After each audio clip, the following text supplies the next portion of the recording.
الحمد لله رب العالمين والعاقبة للمتقين والصلاة والسلام على سيد الأنبياء والمرسلين وعلى آله الطيبين الطاهرين وأصحابه المكرمين المعزمين. أما بعد فأعوذ بالله من الشيطان الرجيم. بسم الله الرحمن الرحيم. قل بفضل الله وبرحمته فبذلك فليفرحوا. صدق الله مولانا العظيم وبلغنا رسوله النبي الكريم ونحن على ذلك لمن الشاهدين والشاكرين والحمد لله رب العالمین.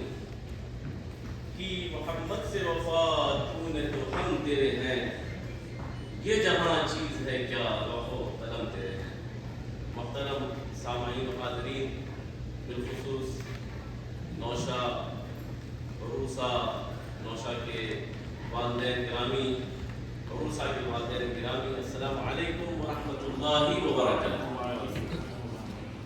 پہلے تو بےحد معذرت خواہ ہوں کہ آنے میں بڑی تاخیر ہوئی اور بڑا طویل سفر رہا، اور سیدھے ہائی وے سے ڈائریکٹلی آپ ہی کے یہاں آپ کے روبرو آنے کی کوشش میں الحمدللہ یہاں تک پہنچے ہیں. لہٰذا میں نے گزارش بھی کی کہ اس چیز جو حائل ہے اس کو ہٹایا جائے تاکہ آپ سے روبرو آپ کے چہروں میں دیدار بھی ہو. الحمدللہ.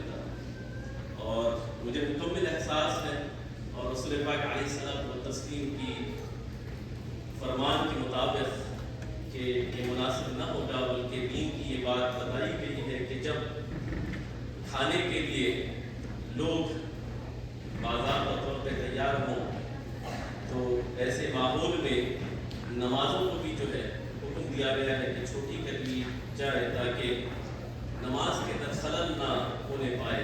اور میں سمجھتا ہوں ابھی تو دسترخوان پہ آپ لوگوں کو بیٹھے بڑی دیر ہو گئی تو یہ بڑی زیادتی ہو گئی ہے. میں طویل گفتگو آپ کے سامنے کچھ رکھوں، لیکن آج کی موقع کی مناسبت سے دو چار باتیں آپ سے عرض کر کے اپنی بات مکمل کر دوں گا.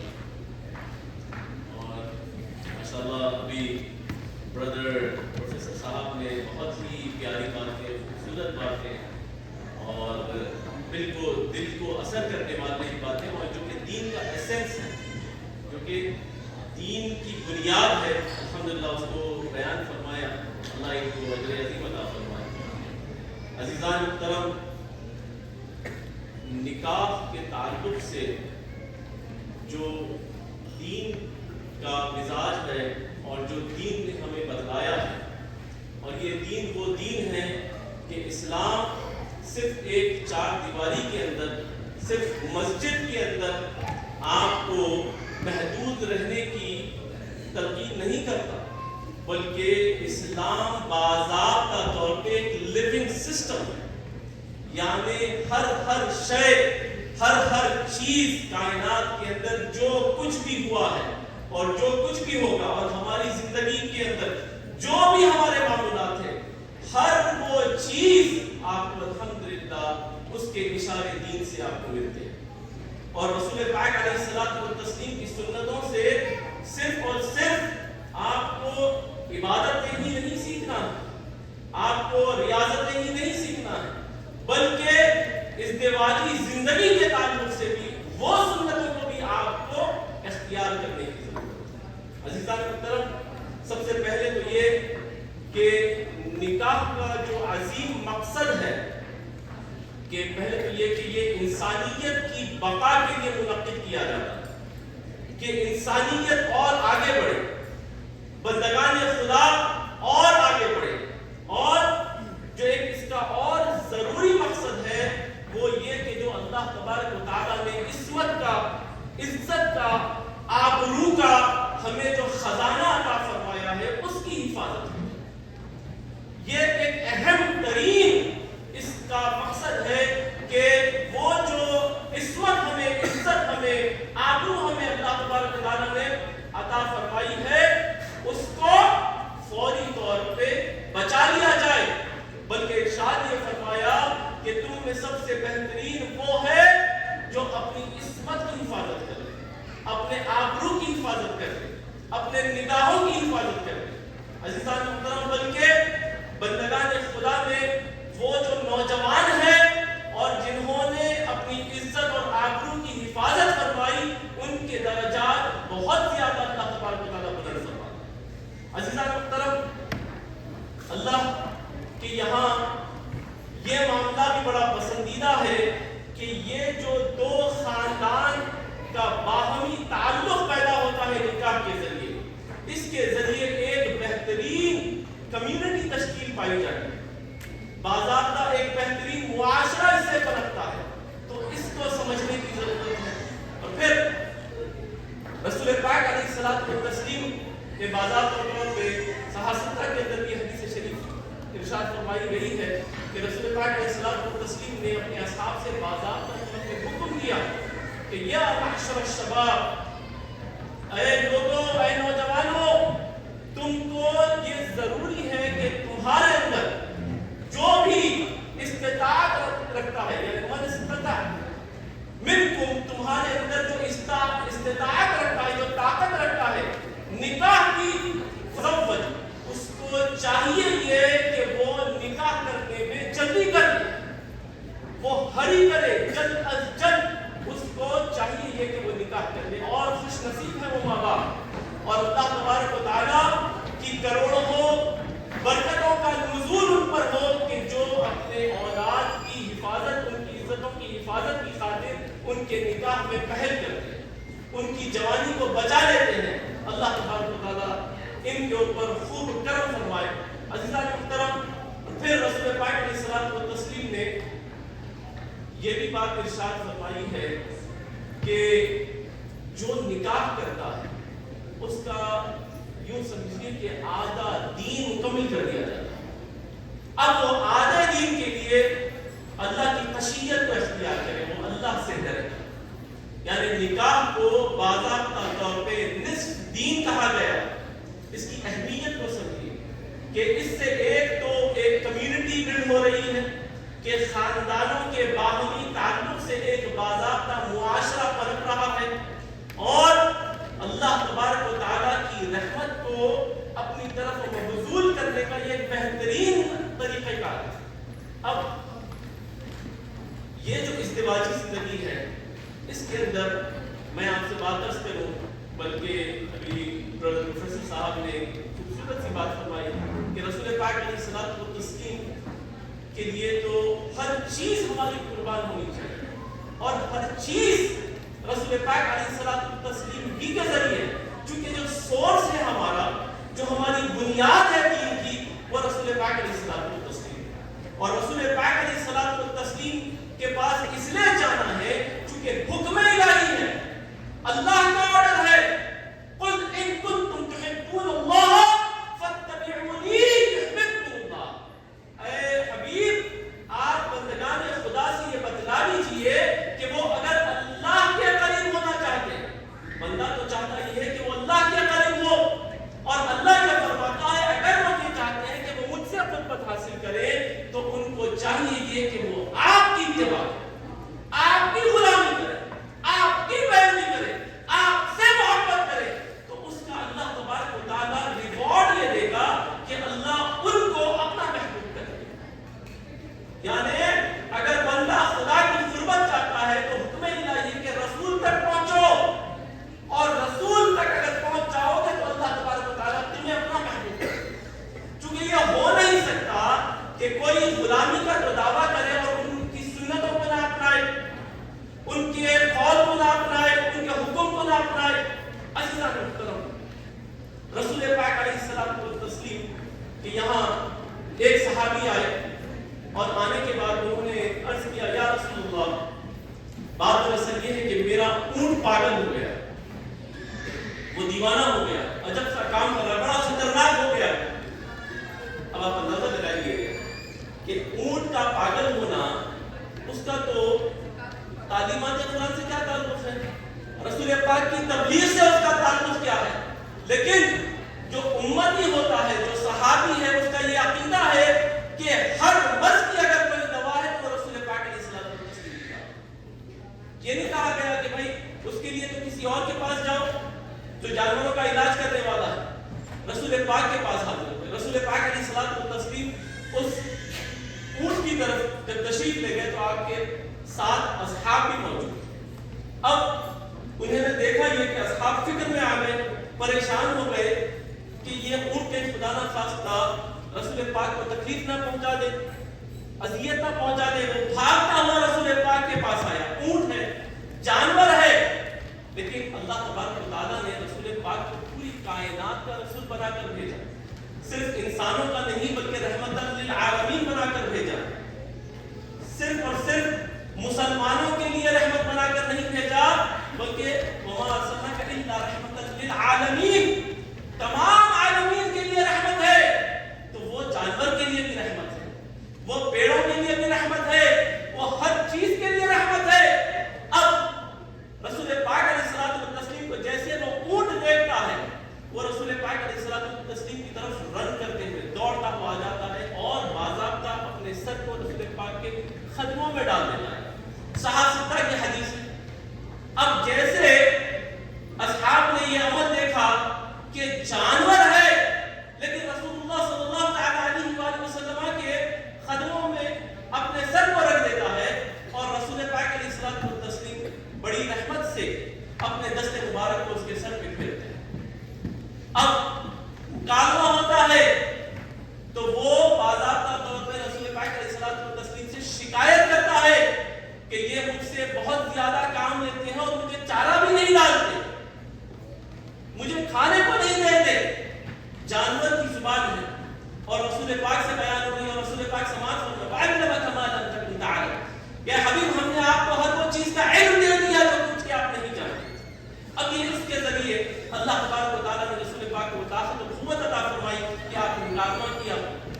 رسول پاک نے صحابی سے کہا کہ اس کو فوری طور پہ چارہ دیا جائے اور اس کے ساتھ اچھا برتاؤ کیا جائے، اس کے پر ظلم نہ کیا جائے، کیونکہ یہ رحمت للعالمین سب کے لیے رحمت ہے.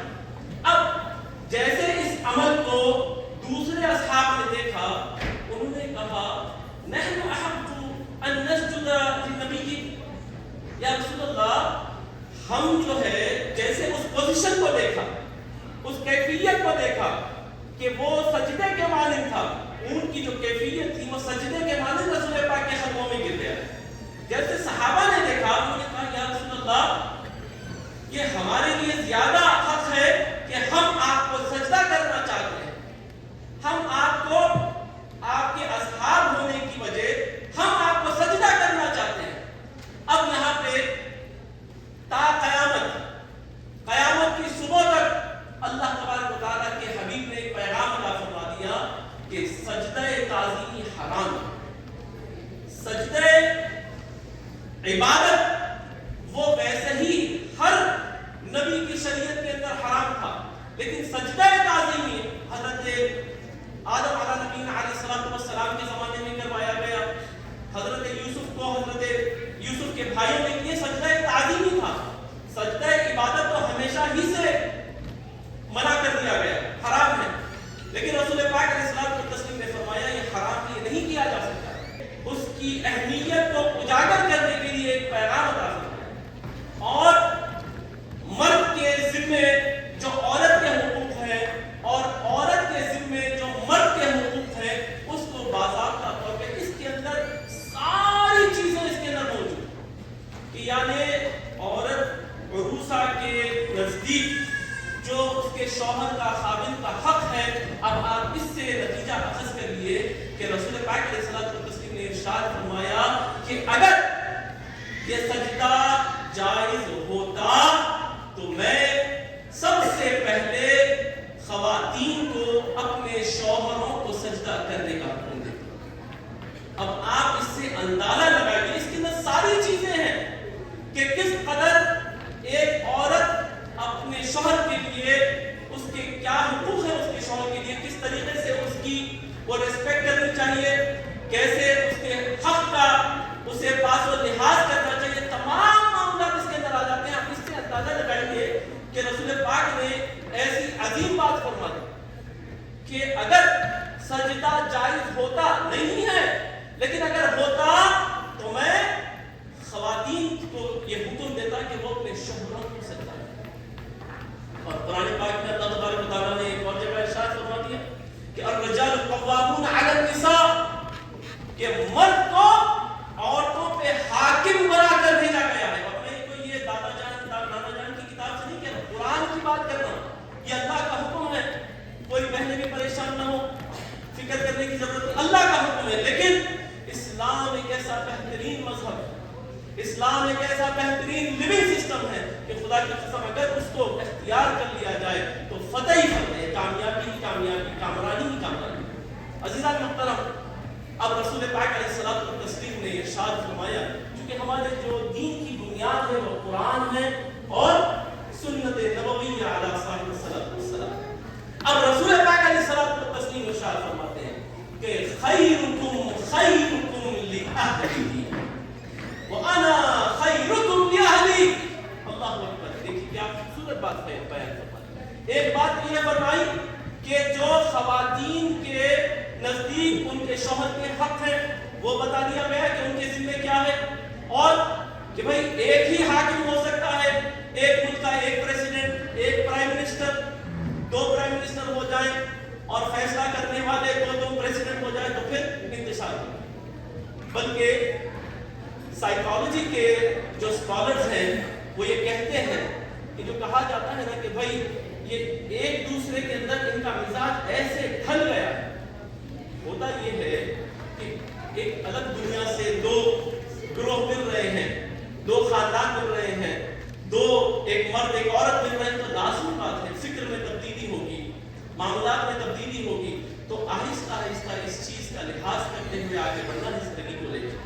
لیکن اب یہ تسلیم کر لیا جائے کہ نہیں یہ تو منو عن ٹکٹو انہی کی طرح ہے، کاپی ہے، کہا جاتا ہے کہ بالکل ایک دوسرے میں ڈھل گئے ہیں، تب بھی جو ماہرین نفسیات ہے، سائیکالوجی کے جو اسکالرز ہم کہتے ہیں، تب بھی 20% ہمیشہ فرق رہے گا، ڈفرنس مزاج کے اندر ہمیشہ ہوگا. اب یہ اندازہ لگائیے کہ اگر انسان میں ڈفرنس ہے تو پھر ڈفرنس آف اوپینین ہونا لازمی بات ہے کہ شوہر اور بیوی کے درمیان کبھی بھی ڈفرنس آف اوپینین ہو سکتا ہے، لیکن اس کے اندر بھی اللہ کی رحمت ہے، اس کو سمجھنے کی ضرورت ہے. اب رسول پاک علیہ الصلوۃ والتسلیم نے ارشاد فرمایا کہ تم میں سب سے بہترین وہ ہے، بیسٹ امنگ یو وہ ہے جو اپنی بیوی کے ساتھ بہتر ہے، جو اپنی بیوی کے ساتھ بہترین سلوک رکھتا ہے. اور رسول پاک علیہ الصلوۃ والتسلیم نے ارشاد فرمایا میں اپنی زوجہ کے ساتھ بہترین سلوک رکھنے والا. رسول پاک کی سنت ہے، تمام سنتوں کو اختیار کیا جاتا ہے، یہ بھی تو ایک سنت ہے رسول پاک کی کہ رسول پاک نے ارشاد فرمایا کہ بیسٹ امنگ یو وہ ہے جو اپنے اہل کے ساتھ، اور اس اہل کے اندر کافی چیزیں محدثین نے ارشاد فرمائی ہے. یہاں اہل سے مراد بیوی کے لیے شوہر ہے، شوہر کے لیے بیوی ہے، یعنی بہترین عورت وہ ہے جو اپنے شوہر کے ساتھ اچھی ہے، اور بہترین مرد وہ ہے جو اپنی بیوی کے ساتھ اچھا ہے. اور پھر اہلی ہی کے اندر محدثین کرام ارشاد فرماتے ہیں کہ اس کے اندر ماں باپ بھی ہیں، اس کے اندر والدین بھی شامل ہیں کہ ان کے ساتھ بھی اچھا سلوک کرنا ہے. تبھی تو ایک اسلامی معاشرہ پنپے گا، تبھی تو ہمارے خاندانوں کے اندر ہم امید کر سکتے ہیں کہ صلاح الدین ایوبی پیدا ہو سکتا ہے. اگر ان سنتوں پہ عمل نہیں کیا جائے تو پھر ہم یہ کیسے مطالبہ کر سکتے ہیں رب ذوالجلال کی بارگاہ سے کہ ایسے عظیم الشان لوگ ہمارے خاندانوں میں بھی پیدا ہوں. تو اس کے لیے سرکار کی سنتوں پہ عمل کرنے کی ضرورت ہے. عزیزان محترم، ایک بڑا خوبصورت سا واقعہ آپ کے سامنے عرض کرتا ہوں. دیکھیے آپ کہ کیسے سرکار پاک علیہ الصلوۃ والتسلیم ناز برداری کرتے ہیں. یعنی رسول پاک علیہ الصلوۃ والتسلیم جو اشرف المخلوقات ہیں، جو سید الانبیاء ہیں، سید الخلق ہے، احسن الخلق ہے، کائنات میں اللہ تبارک و تعالیٰ کی سب سے بہترین تخلیق ہے، جس کے بارے میں اللہ تبارک و تعالیٰ نے ارشاد فرمایا لولاک لما خلقت الافلاک، اے حبیب آپ کو پیدا کرنا میرا مقصد نہ ہوتا تو کائنات کی تخلیق ہی نہ کرتا. وہ رسول کبریا احمد مجتبی محمد مصطفیٰ علیہ تحیۃ والسلام ارشاد فرماتے ہیں ایک وقت آتا ہے کہ سرکار کی بی بی عائشہ صدیقہ رضی اللہ عنہا کی بات کو بالکل اختصار کے ساتھ ختم کر رہا ہوں. رسول پاک علیہ الصلوۃ والتسلیم کی بارگاہ میں بی بی عائشہ ہماری ماں ام المؤمنین بی بی عائشہ صدیقہ رضی اللہ تعالیٰ عنہا تشریف فرما، اور کچھ بات بھی بشری تقاضا ہے. اس اس ذات گرامی سے بی بی عائشہ نے تھوڑا سا یعنی یوں سمجھیے کہ بشری تقاضے کی بنیاد پہ ناراضگی کا اظہار کیا. حبیب کبریا ہے، کائنات کے بادشاہ جس کو بنا کر بھیجا گیا ہے. ارے ہم تو اپنے گھروں کے بادشاہ ہیں، وہ بھی دروازے کے پیچھے کوئی نہیں جانتا، نہ کوئی پہچانتا. اگر آپ ذرا سا بھی منہ کرے تو پھر تو آپ کی لینے ہو جائے گی. کون کس کو مانتا ہے؟ ویسے گھر میں بھی کوئی نہیں مانتا، وہ بات الگ ہے، لیکن اصولاً گھر میں بادشاہ ہے. ٹھیک ہے، وہ اپنے گھر کا بادشاہ ہے، حاکم ہے. اللہ میرے سب اپنے آپ کو تسلیم کروا لیں. لیکن آپ وہ جس کو حقیقت میں اللہ تبارک و تعالیٰ نے بادشاہ بنا کر بھیجا، جس کے بارے میں ابھی انہوں نے پیاری حدیث ارشاد فرمائی کہ رسول پاک علیہ الصلوۃ والتسلیم سے اگر محبت نہ ہو تو پھر تمہارا ایمان ہی مکمل نہیں ہو سکتا. لا یؤمن احدکم حتی یکون احب الیہ من والدہ ولدہ والناس اجمعین، کہ وہ اس وقت تک مومن ہی نہیں ہو سکتا کہ جب تک کہ وہ کائنات کے تمام اشیاء سے، اپنی اولاد سے، اپنے والدین سے مجھ کو افضل نہ مانے. وہ ذات گرامی کے بارے میں ہماری ماں سرکار کی بیوی عائشہ صدیقہ رضی اللہ تعالیٰ عنہ ناراضگی کا اظہار کرتی ہے، تھوڑا سا انوائڈ ہونے کا. رسول پاک نے بدگی کا اظہار نہیں کیا. عائشہ تم نہیں جانتی کہ میں رسول ہوں، میں پیغمبر اسلام ہوں، میں اللہ کا محبوب اور حبیب ہوں؟ نہیں، بلکہ رسول پاک نے دل جوئی فرمایا. لحاظ کیا؟ کہا تمہاری ماں سے کچھ ناراض ہے، دل جوئی فرمائی. اس پہ برہمی کا اظہار کیا فطری تقاضا ہے. تو چھوٹی چھوٹی باتوں کے اوپر خامخواہ کے افینڈڈ ہو جانا یہ اسلام کی تعلیمات نہیں ہے، بلکہ ایسے موقع پہ سامنے والے کا لحاظ کرنا، چاہے وہ شوہر ہو کہ بیوی ہو، ایک دوسرے کا لحاظ کرنا. اور کبھی کبھی ہارنے بھی مزہ ہے، کبھی کبھی بحث میں، آرگیومنٹ میں ہار جانے سے بھی جیت جاتا ہے انسان. تو کبھی کبھی ہار کر اپنے گھر کو بچا لیں. عزیزان محترم، آپ دل جوئی دیکھیے کہ سرکار کی بیوی عائشہ صدیقہ رضی اللہ تعالیٰ عنہ کھڑکی کی طرف دیکھ رہی ہیں کہ باہر کچھ سلسلہ چل رہا تھا.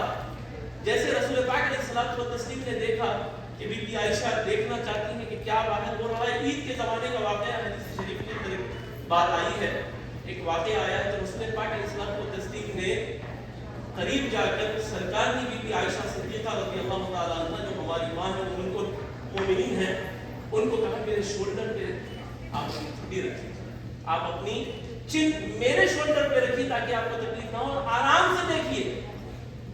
یعنی ٹیکا دیا. بی بی عائشہ کون؟ حبیب کبریا. کیا یہ سنت پہ عمل کرنا نہیں چاہیے؟ آپ اندازہ لگائیے کہ رسول پاک علیہ الصلوۃ والتسلیم ہے، ان کی ذات کا تصور کریے کون سی ذات ہے، کیسی محبت اور میاں بیوی کے تعلق کو بتا رہے ہیں. ایک وقت ہے کہ رسول پاک علیہ الصلوۃ والتسلیم اور بی بی عائشہ صدیقہ رضی اللہ تعالیٰ عنہ، میں نے جلدی کے اندر آپ سے سرکار کی بی بی عائشہ ہی کے واقعے عرض کیے، ورنہ تمام ہماری امہات المومنین ہمارے سرکار، ہماری مائیں ہیں، ہماری سرکاریاں ہیں. سرکار کی بی بی خدیجہ الکبریٰ بھی ویسی، بی بی صفیہ، سبھی کے سبھی ویسے ہیں. سرکار کی بی بی عائشہ صدیقہ رضی اللہ تعالیٰ عنہ تشریف فرما ہے دستر پہ. رسول پاک علیہ السلام تو تسلیم بھی تشریف فرما ہے، اور سرکار کی بی بی عائشہ صدیقہ رضی اللہ تعالیٰ عنہ نے ایک بائٹ لیا.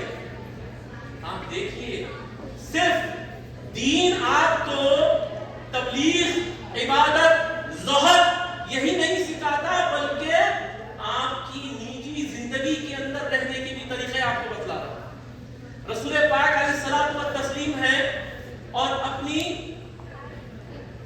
دلہن سے، سرکار کی بی بی عائشہ صدیقہ رضی اللہ تعالیٰ عنہ جو کہ ہماری ماں ہیں، ان کو ترچھی نگاہوں سے رسول پاک دیکھتے ہیں. یعنی ہوتا ہے نا کہ ہم ادھر چہرہ ہے اور آنکھ بالکل اس طرف دیکھ رہا ہوں، اور وہ بی بی عائشہ محسوس کر رہی ہے کہ رسول پاک ان کو دیکھ رہے ہیں، اور اس طریقے سے ترچھی نظروں سے دیکھتے ہیں اور دیکھتے ہیں کہ بی بی عائشہ نے وہ گوشت کا ٹکڑا، وہ جو میٹ کا ٹکڑا ہے، اس کو بائٹ کیا ہے، اس کو پھر انہوں نے پلیٹ میں رکھ دیا. رسول پاک علیہ الصلوۃ والتسلیم اپنا ہاتھ آگے بڑھاتے ہیں، اس میٹ کو لیتے ہیں اور اس کو گول پھراتے ہیں، اور اس کے بعد وہ جس جگہ سے سرکار کی بی بی عائشہ صدیقہ رضی اللہ تعالیٰ عنہ نے بائٹ کیا، اس کو اپنے قریب لے جاتے ہیں. تو ہماری ماں سرکار کی بیوی عائشہ صدیقہ رضی اللہ تعالیٰ عنہا مسکرانے لگتی ہے, بلش کرنے لگتی ہے. تو رسول پاک فرماتے ہیں حمیرہ, دیکھیں کیسا پیارا خوبصورت رسول پاک نے نک نیم عطا فرمایا. حمیرہ وہ جو بلش کرتی ہے, وہ جس کے گال ریڈ ہیں, پنک ہیں, تو حمیرہ بلش کرنے والی. اور ان کی دلجوئی کے لیے, ان کی خوشی کے لیے رسول پاک اسی جگہ سے بائٹ کرتے ہیں جہاں سے بی بی عائشہ نے بائٹ کی. کیا یہ سنت پہ عمل کرنا نہیں چاہیے؟ اس سے کیا ہوگا؟ فیملی سسٹم تیار ہوگا. بیوی کو یہ اعتماد ہو جائے گا کہ کائنات میں کچھ بھی ہو جاؤ میرا شوہر میرا چاہنے والا ہے. اور میاں کو بھی ہمیشہ یہ اعتماد ہو جائے گا کہ میری جو بیوی ہے وہ میری متبع ہے, میری تابعدار ہے, میری عزت کرنے والی ہے, میری عزت کا خیال رکھنے والی ہے. عزیزان محترم, اللہ تبارک و تعالیٰ ہمارے خاندانوں کے اندر برکتوں کا نزول فرمائے. اللہ تبارک و تعالیٰ یہ بالخصوص دلہا اور دلہن کی زندگی میں خوب برکت عطا فرمائے. ہمیشہ ہمیشہ اس جوڑے کے اندر محبتوں کو قائم و دائم فرمائے. ایک مثالی جوڑا بن کر یہ ابھرے. اللہ تبارک و تعالیٰ ان سے دین کا بھی کام لے, اور اللہ تبارک و تعالیٰ دنیا کے اندر بھی انہیں خوب سرفروئی عطا فرمائے, علم نافع عطا فرمائے, علم دین سے بھی آراستہ فرمائے, دنیاوی علوم میں بھی ان کے مستقبل کو خوب درخشاں فرمائے. اور اللہ تبارک و تعالیٰ اس دلہا دلہن کے ذریعے ان کی نسلوں میں خوب برکت عطا فرمائے. اور اللہ تبارک و تعالیٰ ان کو ہمیشہ ایمان پر استقامت کے ساتھ قائم و دائم رکھے. واخر دعوانا الحمدللہ.